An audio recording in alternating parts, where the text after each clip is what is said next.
What is going on, everybody? Welcome back to Silence the Noise podcast. My name is Mugen. We are going to be deep diving into some personal things with a buddy of mine. His name is Shawn. He is one of the head coach for the junior college football program in Arizona. Super excited to have him on with me. We've been trying to get this going for a little bit. Luckily, we were able to get some time with each other today. Without further ado, I'll let Shawn introduce himself a little bit, and we'll get into some questions. What's up, Shawn? How you been, man? I'm good, man.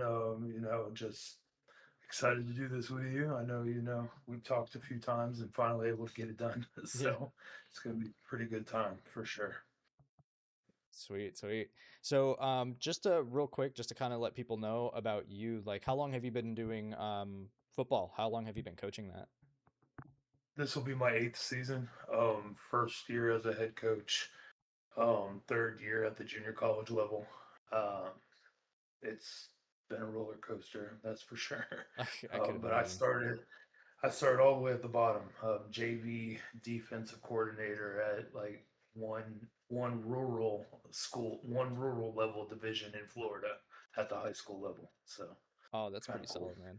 That's cool, dude. Yeah. Yeah, I know I know that you and I haven't like actually known each other for a long time. Like we've known each other's names floating in conversation with friends, mutual friends. But yeah, I know that football has been like your thing forever, man. And that was something that you were strong about. So that's cool that you're living out your dream and getting that taken care of. But I know that you've actually had some recent scares with that too. But luckily, like it was like almost within a day, like prayers were answered. How'd that go for you? Oh, yeah. So I actually I took a risk and moved out to Arizona, and I accepted a defensive coordinator job, which I learned a tough lesson very quickly of do all your research if you're making that big of a move. Hmm. Because I got out here and it definitely wasn't what I expected. Um, Coming from Florida, which is a football state, even the lower level schools like I was at in Florida still do things the right way. Whereas the place that hired me was, to put things nicely, not organized. Let's just put it Sure. that way, Yeah. in order to not upset people. um, but it just ended up not being the right thing. And you ask too many questions, or you tell people, you know, no, this is not how it's done. I come from a conference championship team. Y'all went 0-10 last year. Just let me make a few adjustments, right? And I ended up getting fired because the associate head coach was not a fan of um, my adjustments, and all the way up to he didn't even understand my playbook. He didn't like how I was bringing in talent from places that he didn't agree with, and it just Hmm. kept going. And then um, one day I didn't even get called, man. I got texted and Oh wow. blocked by the head coach, Damn. and he Okay. fired me. Yeah, and but then like a day later, like not even 24 hours, um, Coach Griggs and Coach Lewis of the Gateway Pioneer Conference, they called me and they offered me a head coaching job. So in 1 year, I went from all within 1 year, I went from just an assistant coach with like no real position. I was technically the running backs coach at Lighthouse, but then I went to D line coach. Got hired as a defensive coordinator at a different state, fired, and then hired as a head coach and told to kick off a Oh whole my new God. program. That's So crazy it as was hell, kind of dude. all while moving to a new state, reorganizing my custody agreement for my daughter, all of that stuff. So it was kind of crazy. That's wild. And your daughter lives in Florida, right? Yep, Yeah, unfortunately, so but wow. So yeah. that's gotta be, I mean, there was so many things to go through in just the process of moving from Florida to Arizona. You were in a relationship with which I know at the time was a little rocky, right? It was a little rocky, so you were trying to make that decision too, and then you're leaving your daughter here in Florida. So what's how did you feel mentally with dealing with all that, and like as to like where you are now, being a head coach and having your own place and getting situated? Well, mentally, I'm all over the place when it comes to that because I'm still learning how to handle the level of stress that it takes to be a head coach. Hmm. Um, and just how busy I am because I started late anyways. Getting a job in late February in college football is probably one of the hardest points to take over, especially building a brand new program. Yeah. Um, Now the relationship thing, it's one of those roller coasters. I was engaged. Um, I guess technically still am kind of. I don't know how to explain it. Um, but I'm with my fiance Kay. When we first moved out here, we were separated 100% because things went south. Uh, it was it was rocky, and it involved my kid and stuff like that. And then she's been proving over and over again that she still wants to make things work. She stuck by me when we split up. Um, she was my roommate because we signed a lease before we Yeah. broke up. Oh man. So I mean, it kind of was one of those things where it just happened, and Yeah. we're just it's back and forth. I'm one of those guys that just goes with the flow, man. I'm gonna do what I want to do. I'm gonna be what I want to be, and if you can stick with it, cool. If not, cool. We'll stay friends, and but she's still around. We're still figuring things out. Helps me with Charlotte, so it's a good time. That's cool. So it's awesome. So, I mean, based off what you're telling me, it's like nothing is completely shut down when it comes to K. So things are still kind of like there, just slowly kind of transitioning back into things and like how you were, right? Is that fair? Yeah, Yeah. yeah, and I mean, there's boundaries that I'm not budging on anymore. And like it's just we're learning to see if we can live with the new person of each of us. Because that was a pretty big deal going from dating for 4 years to nothing, right? Mm-hmm. So, and it's just it's one of those things. We'll see Yeah. how it goes, and we've already agreed that we'll stay friends if things don't work out. But That's really cool. At least you guys were able to make that agreement. I mean, I definitely know how you feel with the whole like kid thing because I mean, as you know, I've got two kids myself, so I will die on the highest hill protecting my kids. And yeah, I mean, even without just like with them going through stuff in normal life, just like people that are involved in your life as well. So like family members, things like that. And I know that, and we won't get too into like your custody battle with the baby mama, but I know that like even your mom was against you in that whole battle. So like and I know at that time were you in Florida at that time when this was all happening?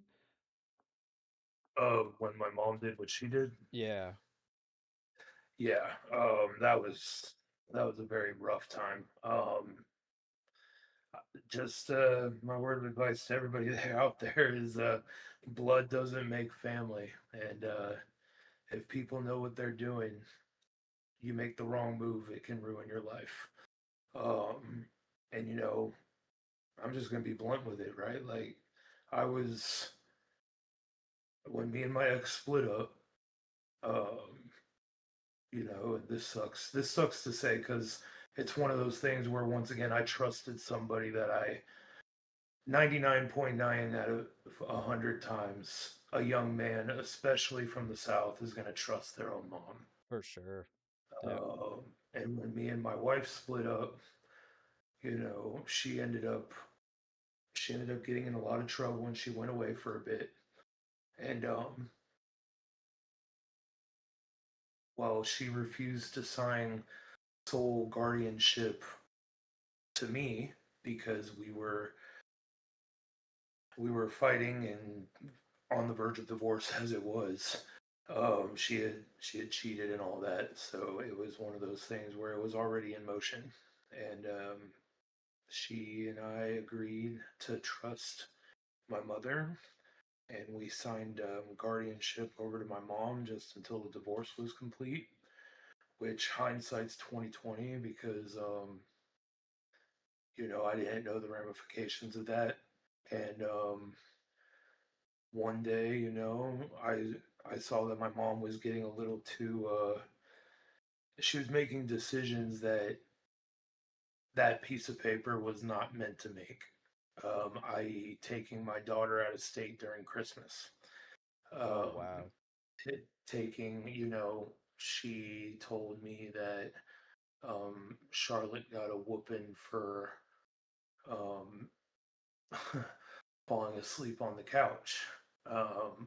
Stuff like that. And so in my anger, I told them that I was going to go ahead and take full custody. Not full custody, because I had actually already emailed my ex and said, look, when you get out, we need to figure out a way to get custody of our daughter back. Yeah. Because Stephanie's getting too big for her britches. Um, it was ignored, which I found out later because Stephanie was feeding Yasmin information that was not true. Um, and when I told Stephanie that I wanted to come after custody for my kid because she was taking my daughter out of state for Christmas, and a side note, my mom worked for DCF before Oh this. man, so she's got Department, like the department. yeah, she's got insight. She knew exactly what to say, what to do, how to act, and what to file to make my life hell. And that's exactly what she did. She went to the court. She picked up my daughter, didn't say anything, nothing. My daughter was like, I don't want to go, crying. She was only like 3, maybe at this time, Mhm. maybe 2. But because it was, no, it had to be 3 because I actually found out I was cheated on during Charlotte's second birthday. Oh But damn. Wow. right. And but anyways, she picked up my kid and walked out the door, and by the end of the day, mind you, I've been trying to get a hold of her, couldn't get a hold of her, and she decided to file false domestic violence charges against me, um, which sucked. It really sucked because not only did that put a TRO against me and my kid because she filled one for her and she filled one for my kid. Oh Completely made man. up. All the stories were made up. Like you can even see on there that she's just making up timelines and like certain, which is the reason all this got dismissed was because I was able to prove I wasn't in certain places.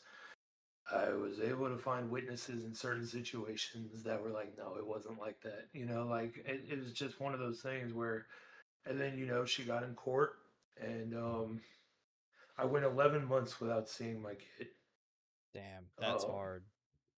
all because the courts ordered her to let me see my kid, but she refused to go anywhere with a camera or anywhere that had public. So basically, she was So refusing she can't make up because she stories. for Yeah. exactly. So until I got the courts to let me do all that, so I ended up spending, and then the final thing was, and it's so hard to explain, but for somebody that has, um, anybody that has a mom at any point, like a mom that took care of them, raised them, it doesn't matter if they're abusive. You're going to trust your mom. You're going to trust your parents that they have your best wishes at heart. Um, but the moment I finally felt that tie break was the judge asked her straight up, do you understand? Because he told me afterwards that he knew that this whole like he said at the end of like the dismissal, he's like, I knew this was complete BS, right? And then tapped it. Oh wow. And yeah, dude, he was like, this is BS because she got caught lying later a Mhm. lot. um, but obviously, and you know,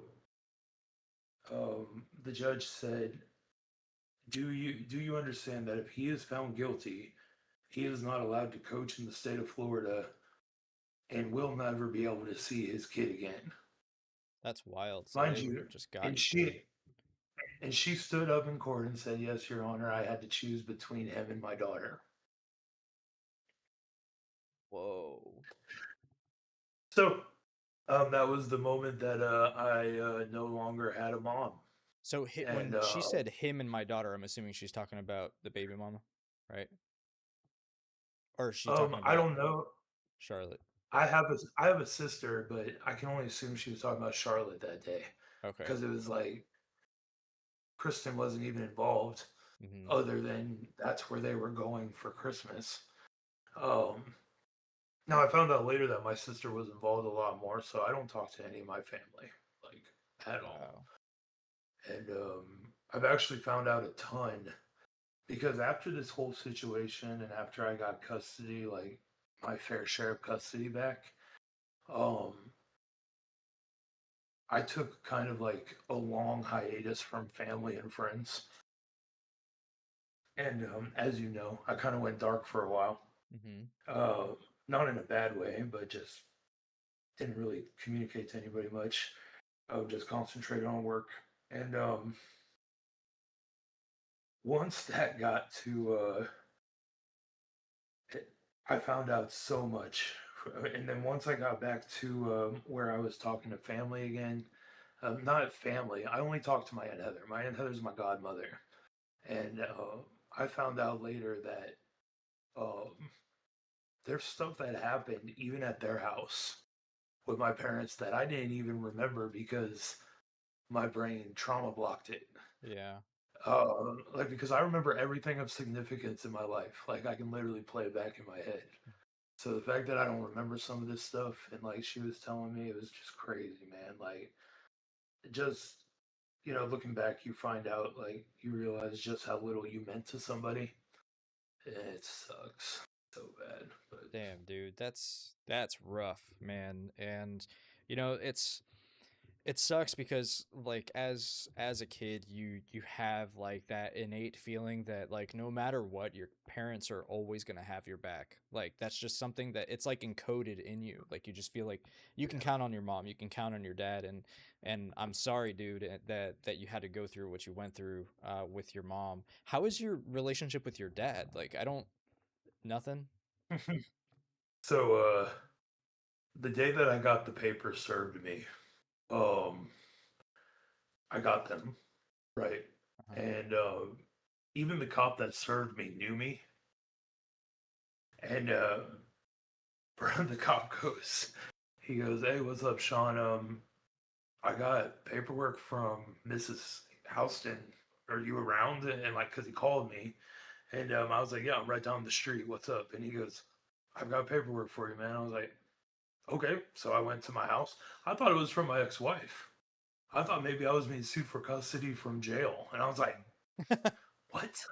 Right? Like, so I was confused. I was so confused, and the next thing I know is my buddies. I was like, he's like, so I got this from Stephanie Houston, and I'm like, my mom, and he's like, your mom, and like he was like shook because of what that Oh, because he paperwork knew said, what it was. Yeah. Oh my God, dude. right? That's so Yeah. So, embarrassing too, to have somebody that you oh, know, like just that's so embarrassing. oh, bro, you have no idea. We can keep going. About embarrassment. Like you're gonna end up needing an episode two on this if we go down that road too far. Hey, I'm down. I'm just saying. Well, no, man. Like, well, yeah, I'd be down too, but I'm just saying, like, this amount of stuff that they did that I had to defend myself. Like, we'll put a pin in that part. But with Vance, my dad. I don't call them, as you can tell, I don't say Yeah, mom and dad. I yeah, definitely say Vance and Stephanie. But Vance, I called him that day and I said, do you know what this is? Well, first, okay, sorry, it's like replaying real quick. sure. No, So take your time. You're good. when I got that letter, or when I got the call from the cop to come to my house, um, I called my dad because I knew that they were in communication with Yasmin in some way. Hmm. Because Yasmin didn't communicate with me because she was in jail. She wasn't happy. But Vance, I asked him, I was like, "What is this about?" The cops are calling me. He goes, and as I play it back, you can hear the stutter, but like he goes, "What are you?" Oh, he goes, "Oh, no, no, no. I'm sure that's no big deal." And then he hangs up on me. Well, then I call him after I'm served, and he goes, "Well, maybe you should be careful what you say, but don't worry, it won't go that far." And then hung up. So The hell is that I found supposed to out mean? later. Well, apparently, I truly believe that Stephanie began this as a scare tactic, Hmm. as in like, "Don't come get your kid. She's my kid now," type thing. Like, Oh "Look, I wow. can ruin your life," type thing. There's no proof because once I showed that she was lying in court and all that, it got dismissed. The very next, she didn't even show up for the final court date. Mhm. Like she didn't even show up at all. Um, and the judge had said I was gonna dismiss this anyways. Um, but anyways, I found out later that Vance pretty much financed this whole thing. And Wow. one day at one of the exchanges, because remember Stephanie had guardianship, so I had to literally go get my kid from them all the time. I'm talking, bro. He looked like a little puppy dog. He was like, look, what I'm sorry about what happened, blah blah. And I straight looked him straight in the face. I said, Vance, you have no idea what you've done because while this was going on for those 11 months, Stephanie was in the background telling everyone that would hear about how abusive I was and how I'm a piece of crap. And like, mind you, where I started coaching was where Charlotte goes to school. Oh So wow. Stephanie had made sure to tarnish my name where I started coaching. Not to mention, she called my current job at that time, Gulf Breeze High School, and basically convinced them that I was doing drugs. So for 2 weeks, I had to go take a P test every 2, 3 days just to prove that I wasn't doing drugs and coaching kids. Wow. Um, yep. And then, you know, it just, the crap kept falling from there. Um, but I ended up selling my house and moving away and starting my college career, my coaching career, and kept climbing the ladder. But yeah, man, I don't consider myself. I don't have parents. I guess Yeah, would be the damn, dude, best that's way to so put hard, man.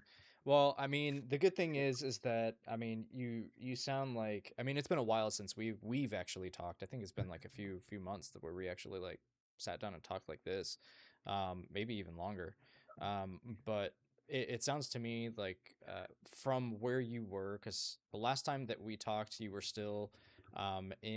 you were still in Florida, and you were just starting to move and like a week away from moving, I think it was. And it. with the moving, you got yourself a job. You ended up losing that job, but like immediately after, like within a day, got yourself a second. So man, God bless. Happy that that happened and things worked out the way that they did. I'm seeing your post on Instagram and all that, so it sounds like everything is going really well with that. So congratulations. Yeah. And so you got the little girl for the summer, huh? Oh How's yeah. that going? It's awesome, dude. It's awesome. She's been here for like 4 or 5 days now.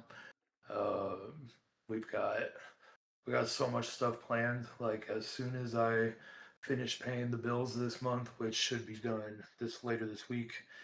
Um, we've got the Gulfarium plan. I want to show her some good food.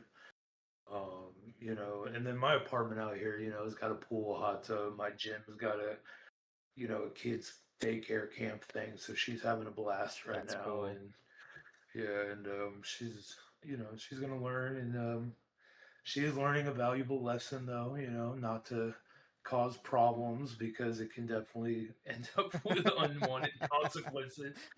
But it is what it is. Like, Yep. because it's she you know She's a stubborn little just one. oh gosh, dude, like it's crazy to me. It's crazy, but she's learning, and I think she's actually reading right now.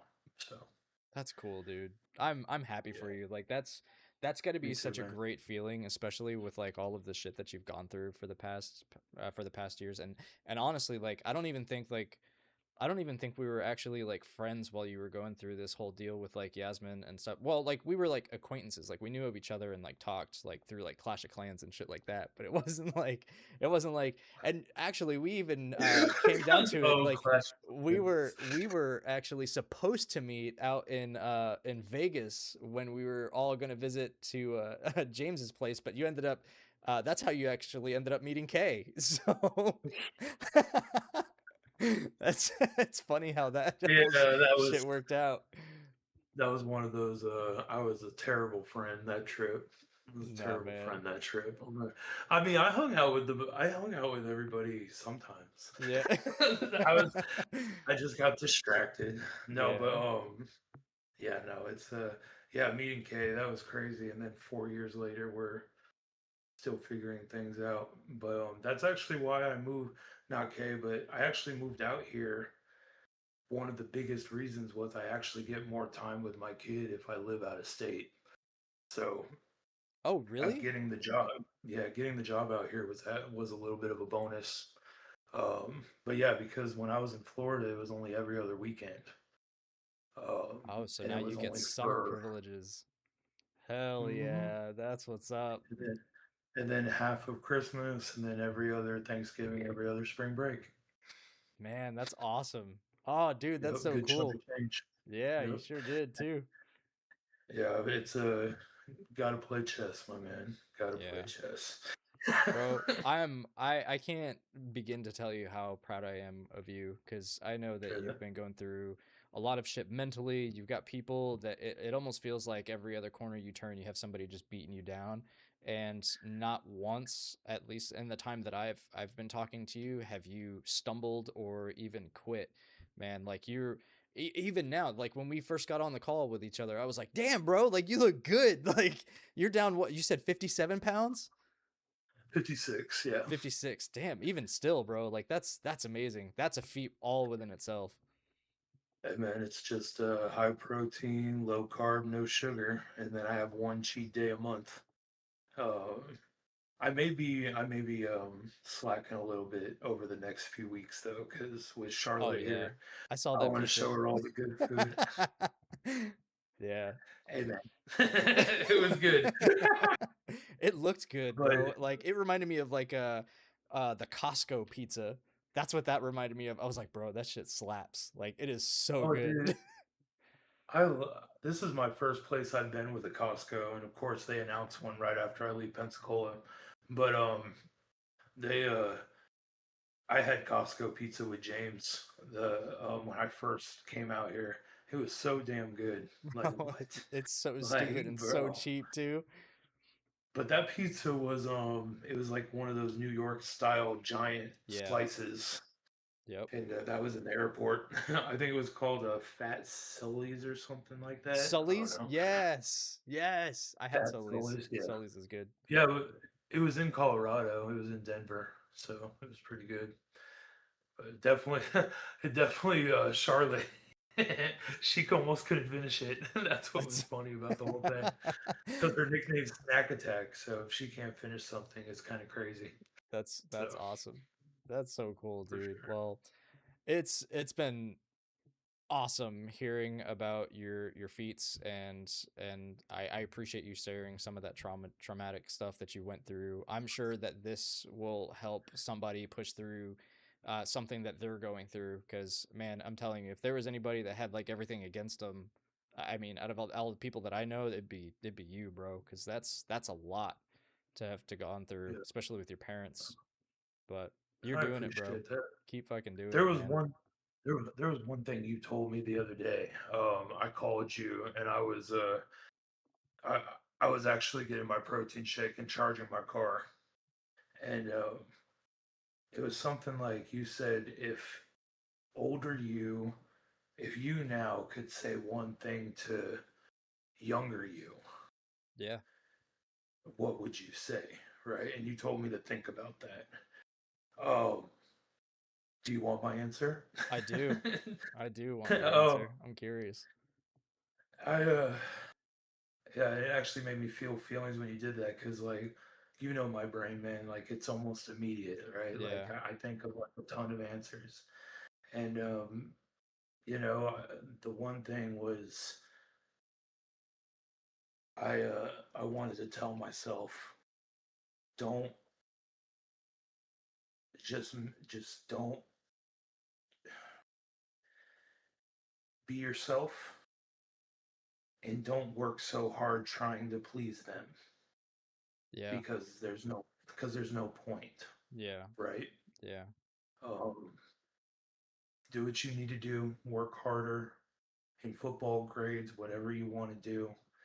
And at 18, go. Whatever you got to do to get out of that house, go. Yeah. Because I stayed at home till I was 20, 21, and it's looking back on the things that were happening and not that shouldn't have happened, and what my aunt has told me and what other family members have told me, and like you know I mean, shoot, dude, one of the things that she told me was uh, I was in the pool with my cousins, and apparently my mom was in the pool too, and apparently I was getting too hyper for her. And Aunt Heather said that my other cousins were like, no, we were just playing chicken. Everything was fine. But my mom came in and told my dad that he better go get his son. And Whoa.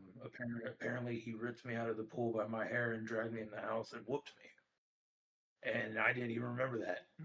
Whoa. So it's like what else?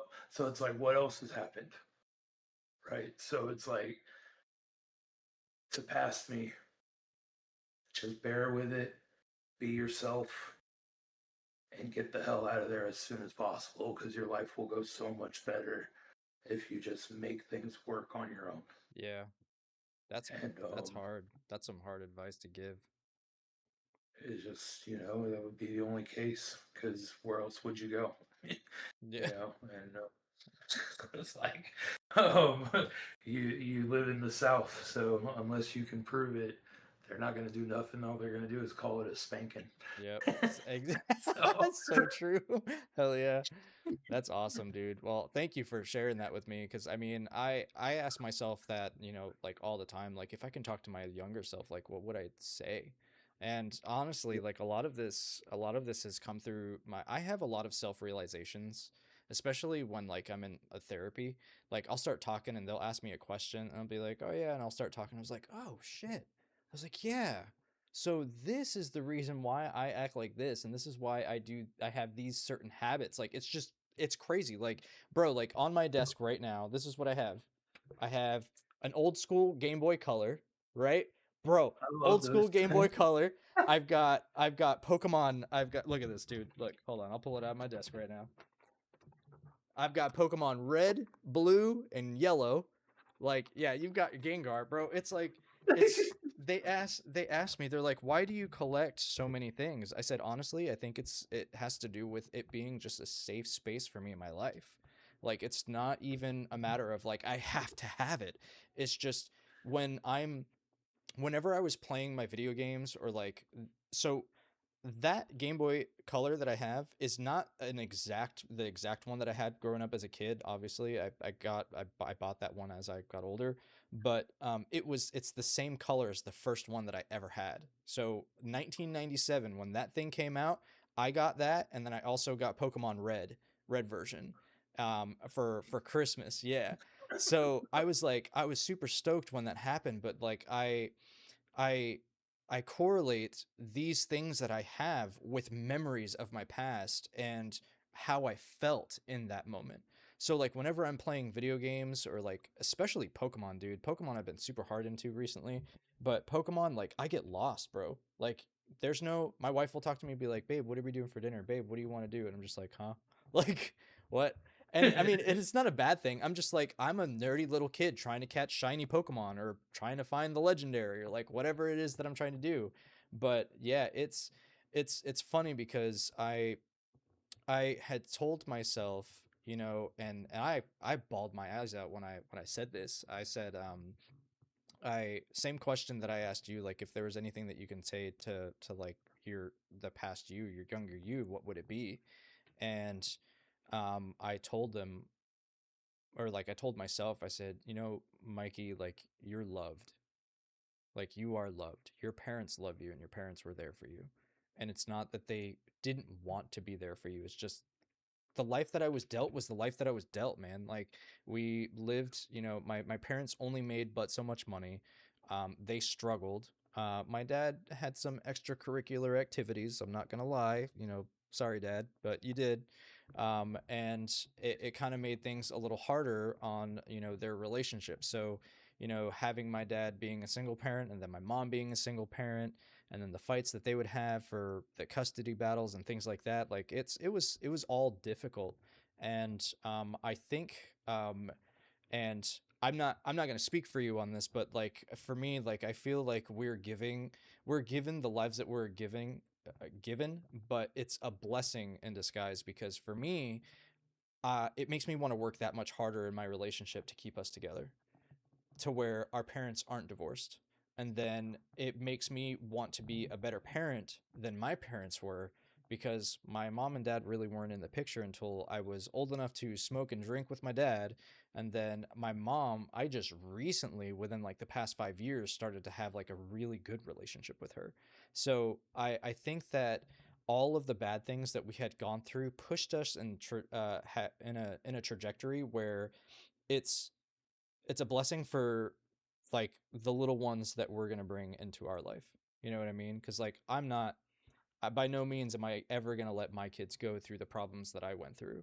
And I know you wouldn't let that happen to Charlotte either. So, I mean, I count it as a blessing. Granted, it sucks. You know, it fucking sucks. I wish that I had the relationship with my parents that I wanted, especially now with my dad being dead. You know, that shit's hard and wrecks me almost all the time. But um, I do want to ask you a question though before we wrap things up here. Do you ever think like there will be a point in your life where you can actually forgive your parents? Like just say, you know, like I've accepted the life that I was given, and you know, you may not have been the best mom, but you are my mom, and I love you and I forgive you, and you know, kind of just like leave it. I I don't know how religious you are. I mean, I see your cross, but like just kind of like a leave it in God's hands situation and kind of just let that burden drift off of you. Yeah, I've thought about this a ton, man, and like side note, I drive for Lyft part time, right? So like when this certain things come up, obviously, and every so often they'll uh, a long ride, a customer will open up and we'll exchange. And you know, I get asked this a lot more than I thought I ever would, about, you know, what does the future hold? Like, is it open? And as a Christian, I'm saved. I actually my faith reignited pretty heavy um, at some point last year, and I've as a Christian, I am required to forgive them. Um, and I say required because it's not something I wanted to do. Um, they don't deserve it. Um, even with like certain things of you know how they treated me growing up, and then you know you tried to take my baby away from me. Yeah. You lied to me. You manipulated me. You abused me. You hurt me. Um, when all I wanted to do was be my whole life, man. I was trying everything I could to Just be make accepted. Vance and Stephanie happy. Yeah. I mean, even when I joined the Navy, dog, they weren't okay with it. They told me I wouldn't be able to do it. They said there's no way you're making it through boot camp. They said there's no way. And then even when I got stationed in San Diego, which is where I wanted to go, um, they thought that was a bad idea because of the bad influences. And so to answer your question, not to go off on a Sure. tangent, No, you're good. You're good. I will forgive them, but it will literally take an act of God, um, and then some for me to allow them back into my life in any way. Yeah. Because Charlotte is in my life. Stephanie trashed Kay um, in legal documents. Um, Vance lied to my face, and he could have prevented this whole thing. Um, it's just one, and I just can't see myself allowing that potential toxicity back in my life when, anybody that knows me knows how hard I worked to not be toxic. Yeah. I was, and this can be for another episode, obviously, but we've what our friend group calls, and Cheryl will probably laugh at this. We call it the Dark Ages, where nobody got along. Yeah. So, um, I'm not going. That's why I laughed earlier about the Clash of Clans, by the Yeah. way. But stay tuned, inside joke. No, I'm Yeah, just right? kidding. But no, my point is I try very hard to be a very real person and a very Yeah, honest person. And I check on my friends that have shown that they're there for me, and I have no desire to build a relationship back with them. So I forgive them, but I do not see them coming back into my life that's in fair. any way. Yeah, I can agree with that. I think there is levels to forgiveness. And forgiveness is, relinquishing the feelings that you have towards the situation, but there's still like levels of protection that you want to keep on yourself and the people that are around you, right? Like you obviously don't want to keep these kind of people in your life if they're just constantly causing harm. So it's one of those things that like I'll love you, but I'll love you from a distance kind of thing.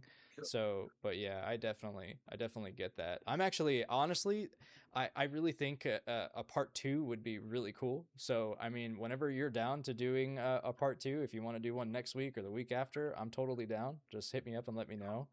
But I could do it whenever. yeah. It's All up right, to you. cool.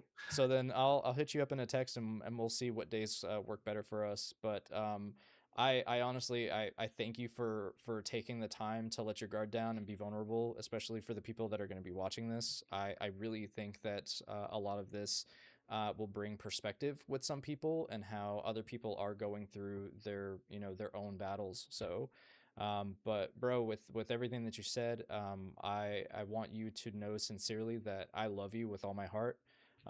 You're a You bro, too, will man. forever be a bro, and if you ever Yep, need anything, you could always hit me up, dude, for sure. for sure. So And I same to you, man. I'm always. You can always hit me up. I love talking to you, man. I just know you're a busy ass dude, and so am I. So yeah, it's yeah. one of those things where we get like a 2 minute conversation where Yep. we're like, love you too, life going good. Okay, cool, Yeah, we bye. good. Click. Like, For sure, for but yeah, sure. you congratulations by the way on your podcast, man. It's Oh, thank you, dude. I respect to doing this because it takes a lot of It's hard. passion, bravery, and hard work. So Yeah. keep it up, man. You're doing a Cool, good man. thing. Good I thing for appreciate it, this. Yep. dude. Thank you, thank you. Thank Yeah, man.